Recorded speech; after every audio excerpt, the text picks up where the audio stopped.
El libro de Salmos es una colección de 150 poemas hebreos antiguos, canciones y oraciones provenientes de todos los periodos de la historia de Israel. Muchos de estos poemas están conectados con el rey David, de hecho, 73 de ellos, y él era conocido como poeta y arpista. Pero hay muchos autores diferentes detrás de estos poemas. Tenemos los poemas de Asaf o los de los hijos de Coré. Y algunos proceden de otros líderes de alabanza en el templo. Incluso Salomón y Moisés tienen sus propios poemas, y casi un tercio de ellos son anónimos.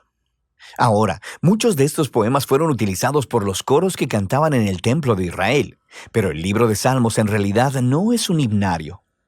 En algún punto del periodo, después del exilio de Israel en Babilonia, estos poemas antiguos fueron reunidos y acomodados intencionalmente en el libro de Salmos que ahora tenemos. Y este tiene un diseño y un mensaje bastante único, el cual no notarás a menos que lo leas de principio a fin. Ahora, para ver cómo está diseñado el libro de Salmos, lo más útil es, de hecho, empezar por el final.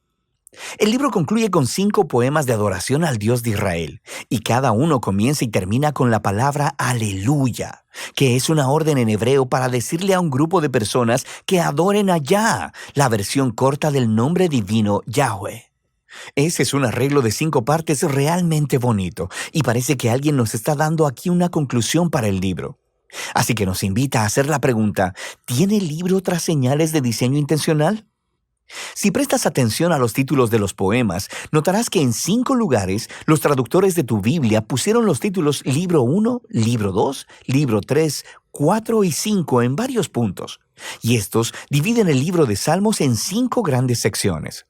La razón para esto es que los últimos poemas en cada una de estas secciones tienen un final muy similar que luce como una adición editorial. Se lee algo como, bendito sea el Señor, el Dios de Israel, por los siglos de los siglos. Amén y amén. Así que el libro tiene una conclusión y una organización interna en 5 partes principales. Así que lo natural es ir al principio a buscar una introducción. ¿Y qué encontramos? Los Salmos 1 y 2 se separan del libro 1 porque la mayoría de los poemas en el libro 1 están conectados a David, excepto los Salmos 1 y 2 que son anónimos. El Salmo 1 celebra lo bienaventurada que es la persona que medita en la Torá, leyéndola en oración día y noche y que luego la obedece. Ahora, la palabra Torá significa simplemente enseñanza, y de manera más específica se llegó a referir a los 5 libros de Moisés que inician el Antiguo Testamento. Y aquí parece ser que la palabra se utiliza con ambos significados en mente, lo que explica por qué tiene 5 partes.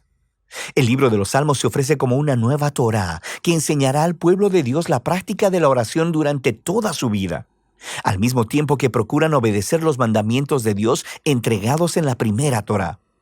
El Salmo 2 es una reflexión poética sobre la promesa de Dios al rey David de 2 Samuel capítulo 7, de que un día un rey mesiánico vendría y establecería el reino de Dios sobre el mundo, derrotando la maldad y la rebelión en la nación. El Salmo 2 concluye diciendo que todos aquellos que se refugian en el rey mesiánico serán bienaventurados, precisamente la palabra que se utiliza para iniciar el Salmo 1. Y así, estos 2 poemas juntos nos dicen que el libro de Salmos está diseñado para ser el libro de oración del pueblo de Dios según ellos procuran ser fieles a los mandamientos de la Torá, mientras anhelan y esperan el venidero reino mesiánico. Ahora, con estos 2 temas presentados, podemos empezar a ver cómo los libros más pequeños también han sido diseñados alrededor de estas 2 ideas. Por ejemplo, el libro 1 tiene justo en el centro una colección de poemas, los Salmos del 15 al 24, que inician y concluyen con un llamado a ser fieles al pacto. Y luego, en los Salmos del 16 al 18, encontramos una representación de David como un modelo de esta clase de fidelidad. Así que él clama a Dios para que lo libere, y Dios lo enaltece como rey. Ahora, en el grupo de poemas correspondientes, los Salmos del 20 al 23, el David del pasado se ha convertido en una imagen del futuro rey mesiánico, quien también clamará a Dios. Él será librado y le será dado un reino sobre las naciones. Y luego, justo en el centro de esta colección, está un poema, el Salmo 19, dedicado a adorar a Dios por proveer la Torá. Así que aquí lo tenemos, los 2 temas de los Salmos 1 y 2 ligados muy de cerca aquí. El libro 2 abre con dos poemas que están unidos por su esperanza de un regreso al templo en Sion en el futuro. Y esta es una imagen muy asociada con mucha proximidad a la esperanza del reino mesiánico.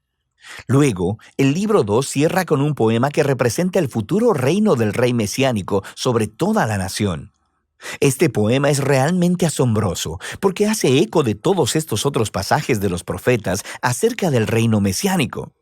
Y concluye diciendo que este rey traerá el cumplimiento de la antigua promesa de Dios a Abraham sobre traer bendición de Dios a todas las naciones. El libro 3 también concluye con un poema que reflexiona sobre la promesa de Dios a David, pero esta vez a la luz del exilio de Israel. Así que el poeta recuerda cómo Dios dijo que nunca abandonaría al linaje de David, pero ahora está observando la rebelión de Israel, su resultado, la destrucción, el exilio y la decadencia del linaje de David.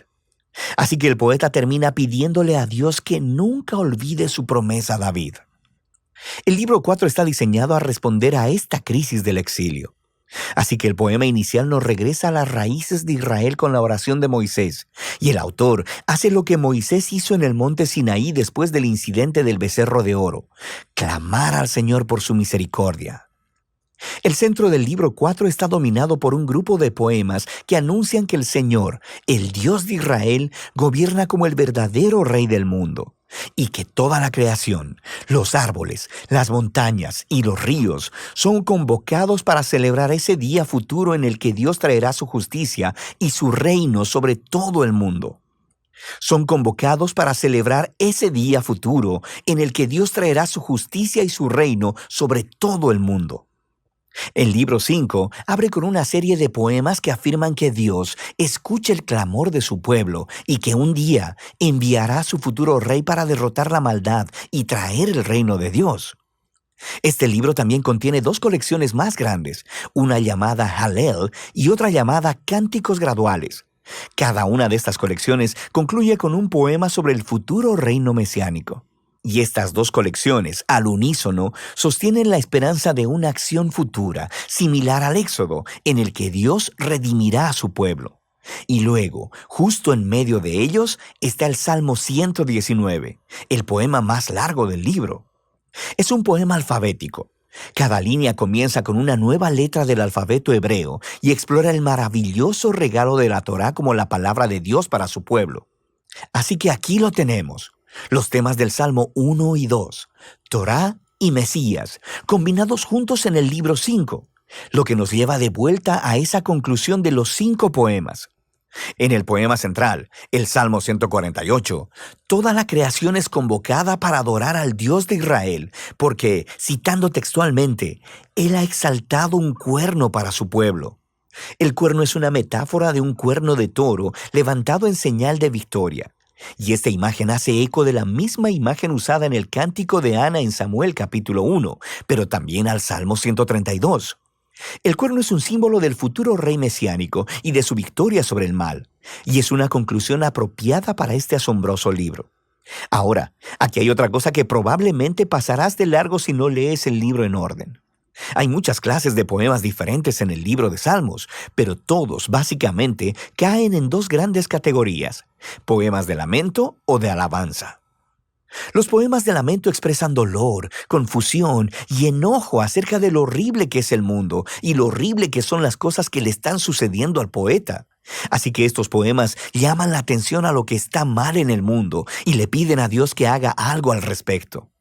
Hay muchos de estos en el libro, lo que nos dice algo importante, que el lamento es una respuesta apropiada a la maldad que vemos en nuestro mundo.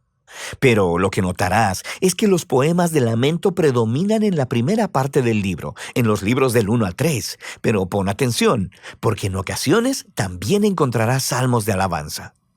Los poemas de alabanza son poemas de gozo y celebración y llaman la atención a lo que es bueno en el mundo y recuentan las historias de lo que Dios ha hecho en nuestras vidas y agradeciéndole por ello.